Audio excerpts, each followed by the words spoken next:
हमारा दिन किसी पॉजिटिव थॉट के साथ स्टार्ट हो तो पूरा दिन अच्छा जाता है ना।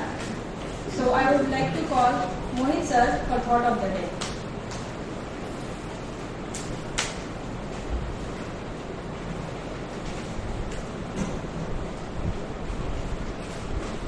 मैं आप सभी को फिर से एक बार इस मंच की ओर से गुरु पूर्णिमा की हार्दिक बधाइयाँ देता हूँ। आप जैसा कि आपको सबको पता है कि जीवन में जो गुरु का महत्व होता है वो बहुत ऊपर होता है। बिना गुरु के जीवन सार्थक नहीं है। अब गुरु ये नहीं है कि गुरु जो हमें पढ़ाता है वही गुरु होता है। किसी भी छोटे बड़े किसी भी व्यक्ति से अगर हमें हमारे जीवन को सार्थक बनाने की कोई भी चीज सीखने को मिलती है तो वो हमारे लिए क्या हो, गुरु। ठीक है, कबीरदास जी ने बहुत कुछ लिखा है जिसमें एक दोहा मेरे को आज भी याद है। जिसमें लिखा हुआ है आपकी, यह तन विष की बेलरी गुरु अमृत की खान, शीश दिए जो गुरु मिले तो भी सस्ता था। जिन्होंने हिंदी पढ़ा है उनको पता है, सबको विशेष रूप से इसके बारे में ज्यादा पता है। इसमें भावार्थ इसका ये है कि जो हमारा शरीर है या ये क्या है, इसमें बहुत सारा जहर भरा हुआ है, यानी नेगेटिव थिंकिंग। ऐसे नहीं है कि कोई पॉइजन भरा हुआ है, कोई सांप थोड़ी है। ठीक है, बहुत सारी जो अज्ञानता है वो क्या है हमारे जीवन के लिए, क्या है अज्ञानता, क्या है विष रूपी है। तो जो गुरु होता है उस विष को हटाकर हमें ज्ञान की ओर अग्रसर करता है। तो वो क्या हुआ, अमृत हुआ हमारे लिए। इसी वजह से कबीरदास जी ने कहा है कि अगर शीश देने के बाद भी अगर आपको गुरु मिल जाता है वो भी आपके जीवन में बहुत ही सस्ता। धन्यवाद। Thank you Mohit sir. गुरु का एक महत्व हम लोग समझ पाते थे उस वक्त जब हम लोग स्टूडेंट थे। आज हम लोग खुद उस जगह पे पहुंच गए हैं कि हमें सब गुरु मान रहे हैं। तो हमारा रिस्पॉन्सिबिलिटी बनता है कि बच्चों में जो नेगेटिविटी है, मतलब जो सर ने कहा कि विष है, उसे हमें निकाल कर प्रूव करना है कि हाँ हम लोग अमृत के समान बन सकते हैं, है ना। तो शिक्षा जो होती है वो अमृत जैसी होती है। इसके एजुकेशनल टॉक के लिए मैं पारुल मैम को बुलाना चाहूंगी। Parul ma'am please. Thank you ma'am. Good morning everyone, और आप सभी को हम सभी की ओर से गुरु पूर्णिमा की बहुत बहुत शुभकामनाएं। आज के एजुकेशनल टॉक में खुशी के ऊपर एक छोटी सी कहानी है मेरे पास में जो मैं आप लोगों को बताना चाहती हूँ। होता क्या है, एक प्रोफेसर अपनी क्लास के अंदर जाता है, हर एक बच्चे को एक बलून देता है और कहता है कि तुम उसे फुलाओ और उस पर अपना नाम लिखो। ठीक है, जब वो नाम लिख देते हैं तो वो सारे बलून्स को उसे हॉलवे में डालने के लिए कह देते हैं और वहां जाके सारे बलून्स को मिक्स कर देते हैं। फिर बाद में प्रोफेसर कहते हैं कि बच्चों आप लोगों के पास 2 मिनट का समय है, आप लोगों को जाकर अपने अपने नाम के बलून को क्लास के अंदर लेके आना है। तो 2 मिनट की समय सीमा जब बच्चों को मिलती है तो वो फौरन दौड़ के जाते हैं और ढूंढने की कोशिश करते हैं कि मेरा नाम का बलून जो है वो कहाँ है। बट कोई भी बच्चा अपने नाम का बलून को ढूंढ नहीं पाता है। ठीक है, सारे बच्चे क्लास के अंदर आते हैं और प्रोफेसर कहते हैं चलो ठीक है, एक काम करो, अब तुम लोग हॉलवे के अंदर जाना और वहां पर जो तुम्हें पहला बलून मिले उसे उठाना और उसका जो राइटफुल ओनर है ना, जिसपे उसका नाम, जिस बलून पे उसका नाम लिखा है, उसको लेकर उस बच्चे तक पहुंचा देना। सारे बच्चों को वापस से 2 मिनट का समय मिलता है और 2 मिनट के अंदर अंदर सारे बच्चे अपने अपने बलून के साथ जो है क्लास के अंदर आ जाते हैं। तो इसी चीज से जो प्रोफेसर है वो हम बच्चों को समझाते हैं कि बेटा देखो, जैसा ये बलून है वैसे ही हम लोगों की खुशी होती है। अब कभी कभी क्या होता है कि हम लोग शायद से किन्हीं कारणों से अपनी खुशी को हम खुद से नहीं ढूंढ पाते। तब हमें क्या करना चाहिए कि हमारे आसपास जो लोग प्रेजेंट है उन लोगों तक खुशी पहुंचानी चाहिए और वो हमारे लिए अपनी खुशी का जरिया बन सकता है। ठीक है, तो जैसे उस प्रोफेसर ने बच्चों को खुशी की एक डेफिनेशन बताई, वैसे हम लोग भी अपने स्टूडेंट्स को, कभी कभार क्या होता है कि हम भी हताश हो जाते हैं, हम भी नेगेटिव फील करने लगते हैं। तब अगर हम अपनी खुशी भी खुद से नहीं ढूंढ पा रहे, हमें उन बच्चों के अंदर उन्हें खुश करके अपनी खुशी तलाशनी चाहिए। Thank you so much. Thank you Parul ma'am, बहुत ही प्यारी स्टोरी थी। अब हमें पता है कि कल हमने 4 सेशन अटेंड किए, 2 मीनाक्षी ठाकुर मैम के और 2 ये JNV से रिलेटेड सेशन अटेंड किया हमने। तो ये सारे सेशन काफी फ्रूटफुल रहे, नॉलेज एनहांसिंग रहे हम सबके लिए। तो प्रीवियस डे के रिपोर्ट के लिए मैं मोनिका मैम को बुलाना चाहूंगी, वो आए और report. Respected coordinator sir, computer sir and my dear colleagues, a very good morning to all. I am here, Monica Singh from GMB Gaya to Bihar, on behalf of the members of Group 3 to present a brief report on the fruitful day we experienced yesterday. The day started beautifully with a yoga session under the guidance of Mr. Mrinal Sharma sir.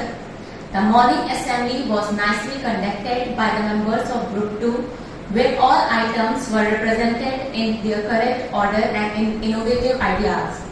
After the positive beginning, the first session for the topic on time and stress management was taken by Mrs. Meenakshi Bhatthakur ma'am, consultant psychologist and trainer Guwahati.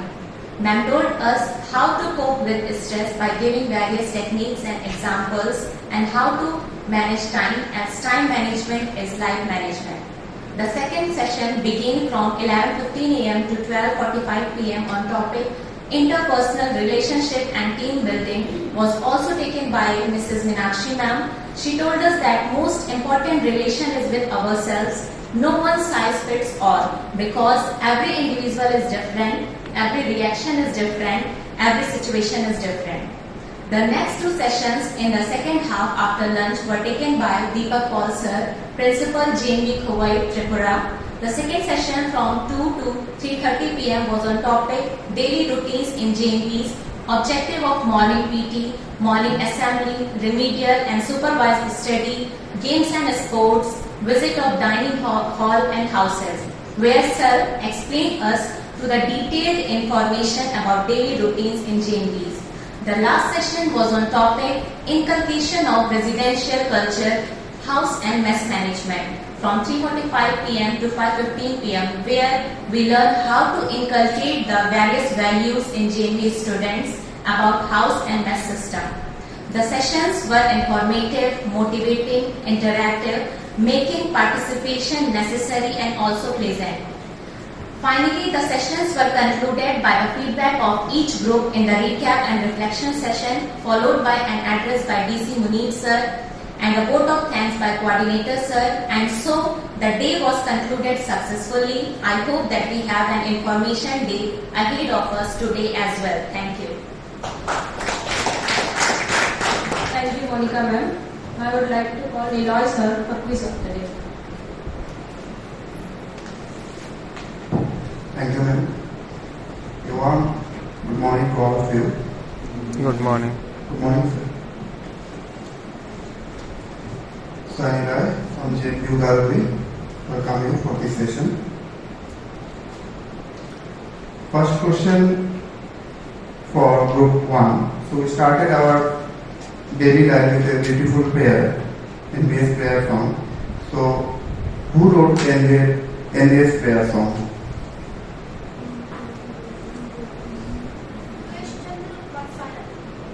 That's the right answer. Thank you. Second question is for Group 2.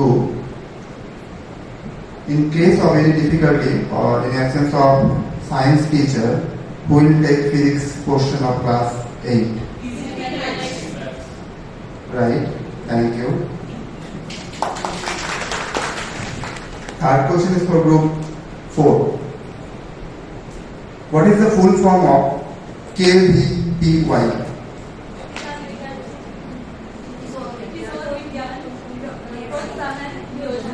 Yes, Kishore Vigyan Protsahan Yojana, a scholarship for students interested in science as a career. IIT Bangalore and some IITs given this scholarship. And the fourth question is for Group 5.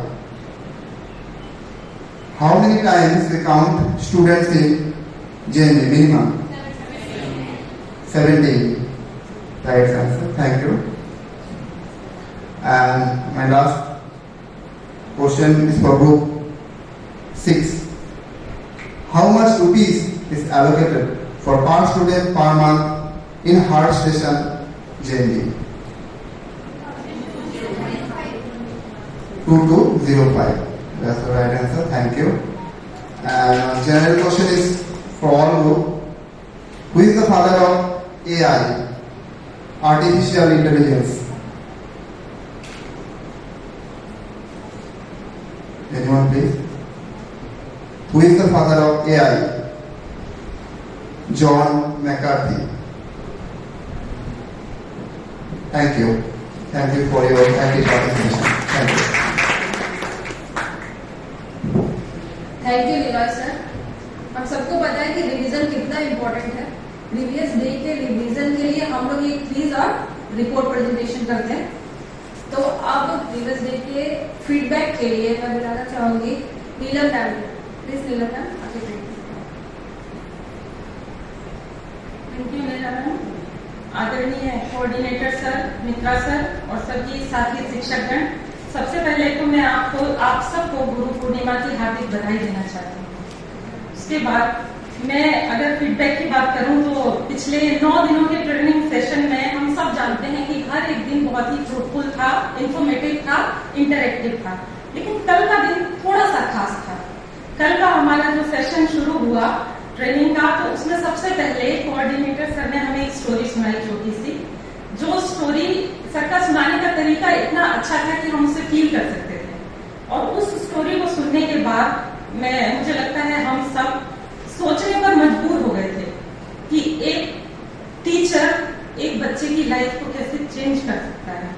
एक बच्चा जो इतना creative था, जिसके दिमाग में बहुत सारे थॉट्स थे, ड्राइंग में उसका इंटरेस्ट था, फूल नाम सुनते ही उसने अपनी ड्राइंग कॉपी में बहुत सारे रंग बिरंगे फूल बना दिए, लेकिन उसके टीचर के इंस्ट्रक्शंस की वजह से उस बच्चे का कॉन्सेप्ट जो है इतना फिक्स हो गया कि जब उसे दूसरी बार फूल बनाने के लिए कहा गया तो उसने क्या बनाया? 5 red petals with 1 green stem, है ना। तो हम कितना इंपॉर्टेंट रोल प्ले कर रहे हैं किसी बच्चे की लाइफ में। आप सोचिए हमारे पास कितनी बड़ी जिम्मेदारी है। बच्चों का जीवन, उनका फ्यूचर हमारे हाथ में है, तो हमें इस जिम्मेदारी को बहुत अच्छे से निभाना है। जो मैंने कल सर की स्टोरी से सीखा कि हम बच्चे के जीवन की दिशा बदल सकते हैं। और आज गुरु पूर्णिमा है, तो मुझे ऐसा लगता है कि आज के दिन हम खुद ये अपने आप से एक संकल्प करें कि हमारा कोई भी काम, कोई भी बात ऐसी ना हो जो किसी बच्चे को उसकी प्रतिभाओं को दबाए। हमें बच्चे को मोटिवेट करना है, बच्चे को मोटिवेट करना है, उसकी सीमाएं हम तय नहीं करेंगे, हम सिर्फ उसका मार्गदर्शन करेंगे। बच्चा अपनी ऊंचाई, अपना आसमान खुद चुनेगा। इसके बाद अगला सेशन जो हुआ, जो सेशन पहला और दूसरा सेशन मीनाक्षी भट्ट ठाकुर मैम ने लिया, और उसमें उन्होंने टाइम और स्ट्रेस मैनेजमेंट की बात की। तो जहां तक स्ट्रेस की बात करते हैं कि नवोदय का टीचर होने के नाते हम पे थोड़ा सा ज्यादा स्ट्रेस होता है, क्योंकि हमारे पास दुगनी जिम्मेदारी है। हम बच्चों के सिर्फ शिक्षक नहीं, बल्कि उनके माता पिता और उनके गाइड भी हैं। तो हम अपनी जिम्मेदारी को, अगर हम बच्चों में जीवन ढूंढते हैं, हम बच्चों के पास, जैसा कहते हैं कि बच्चे आपके स्ट्रेस को कम कर सकते हैं, तो हमारे पास तो स्ट्रेस मैनेजमेंट का सबसे अच्छा तरीका है। आप जाइए, आप कितने भी स्ट्रेस में हो, आप जाइए और बच्चों से बात कीजिए, आपका स्ट्रेस ऑटोमेटिक कम हो जाएगा। मैडम ने टाइम मैनेजमेंट की बात की। मैडम ने कहा कि time management is life management. कितनी छोटी सी बात है पर कितनी सटीक है। लाइफ क्या है? हमारे बर्थ से लेके हमारे डेथ तक का जो टाइम है, वो टाइम पीरियड ही तो लाइफ है। और अगर हमने इस टाइम को मैनेज कर लिया तो हमारी लाइफ तो मैनेज हो ही जाएगी। अगले सेशन में जो पोस्ट लंच सेशन था, उसमें दीपक पॉल सर ने हमें मतलब एनबीएस का रूटीन बताया। उसमें मुझे जो सबसे अच्छी और इम्प्लीमेंट करने वाली बात लगी वो था रिमेडियल। तो रिमेडियल अब तक जो कॉन्सेप्ट था कि जो बच्चे थोड़ा सा, जिनकी परफॉर्मेंस, ओवरऑल परफॉर्मेंस हम देखते थे कि जिनकी थोड़ा सा पुअर है, उनको हम रेमेडीज देते थे। लेकिन अभी मुझे जो एक इम्प्लीमेंट करने वाली बात लगी कि बच्चे का आप चैप्टर वाइज सिलेक्शन कीजिए, उसको चैप्टर वाइज आप उसको रेमेडी के लिए बच्चों को अलग से निकालिए और उनको रेमेडियल क्लासेस दीजिए। ये बहुत अच्छी बात थी। फिर सर ने हमें हाउस मैनेजमेंट और मेस मैनेजमेंट की बात बताई कल के सारे सेशन मुझे लगता है एक दूसरे से कनेक्टेड थे, क्योंकि हम अगर हाउस मैनेजमेंट और मेस मैनेजमेंट कर लेते हैं तो स्ट्रेस हमारा कम हो जाएगा। उसके लिए सर ने जो बात बताई कि बच्चों के साथ हमें इंटरेक्टिव रहना है, जाके उनसे हाउस में जब हम जाते हैं तो रोज हमें उनसे कोई किसी टॉपिक पे बात करनी है। ये बात बहुत अच्छी थी। मेस में हम बच्चों के साथ खाना खाते हैं तो बच्चे हमसे बहुत कुछ सीखते हैं और ऑब्वियसली हमारा उनके साथ एक कनेक्शन बनता है। पिछले न सिर्फ कल बल्कि पिछले सारे सेशंस में मुझे सिर्फ एक बात फील हुई कि अगर हम अपना काम ईमानदारी से करते हैं, हम बच्चों के साथ प्रेम से रहते हैं और उनके साथ एक कनेक्शन बना पाते हैं, तो हमारी सारी जिम्मेदारियां हमें अपनी ड्यूटीज नहीं बल्कि हमारा शौक हो जाएगी। अगर हम बच्चों के साथ कनेक्शन बना पाते हैं तो हमारे सारे स्ट्रेस खत्म हो जाएंगे और हम अपनी ड्यूटी बहुत अच्छे से कर पाएंगे। Thank you Neelam ma'am. सच में गुरु का महत्व बहुत ज्यादा होता है। तो आज गुरु पूर्णिमा के दिन मैं एक नई चीज ऐड करना चाहूंगी आज के असेंबली में। हम लोग सब अपने दिल पे हाथ रखें, प्लीज रखें सब कोई, और खुद से प्रॉमिस करें कि हमारे बच्चे जब भी हमें याद करें खुश हो, वो इंस्पायर हो हमसे, और आगे भी अगर वो कोई भी अगर आगे जाके टीचिंग प्रोफेशन चूज करे तो हमारी तरह टीचर बनना चाहे। Thank you.